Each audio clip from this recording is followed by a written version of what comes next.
సినిమాలు లేవు, టీవీలు లేవు. మరి వాళ్ళు ఎందుకండి పేదోళ్ళు? తిమోతి, తరచుగా నీకు వచ్చుచున్న కడుపు జబ్బు నిమిత్తం ద్రాక్షారసం, నీళ్ళే కాదు ద్రాక్షారసం పుచ్చుకో. తిమోతి కడుపు జబ్బు ఏడు నుంచి వచ్చిందండి? యేసయ్య మోసేశాడుగా. అంటే అందరి రోగాలు మోసేసి తిమోతి జబ్బే మోయలేదా యేసయ్య? మర్చిపోయినాడా? కాబట్టి బైబిల్ను సరిగా మనం అర్థం చేసుకోలేదు. దేవుడు ఈ లోకానికి రాజు కాడు, అవుతాడు ముందు ముందు.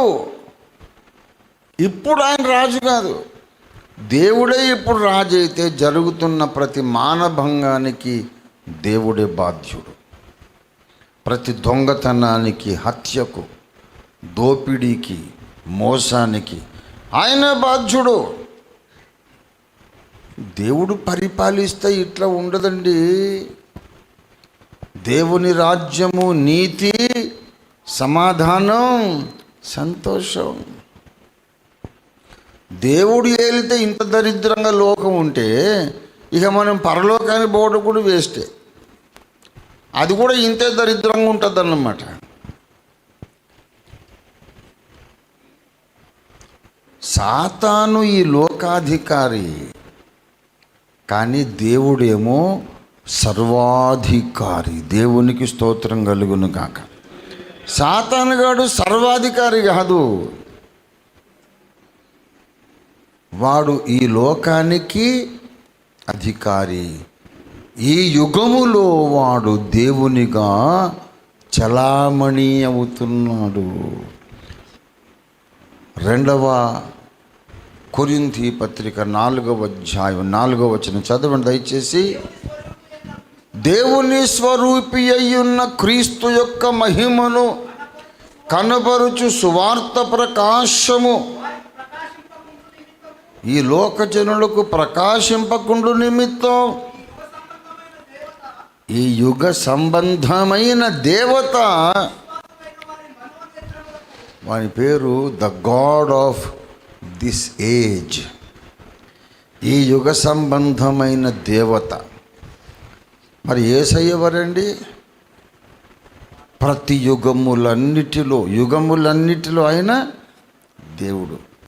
తరతరాలలో, యుగ యుగాలలో, జగాలలో దేవుడు యేసయ్య. వాడు ఈ ఒక్క యుగంలో, ఈ ఒక్క జగములో దేవునిగా చలామణి అయిపోతున్నాడు. ఈ మాయా ప్రపంచం భగ్నమైపోతుంది, ఈ మాయ తొలగిపోతుంది, ఆ దుర్మార్గుని రాజ్యం కుప్పగూలిపోతుంది. అసలైన సృష్టికర్త రాజ్యం రాబోతోంది.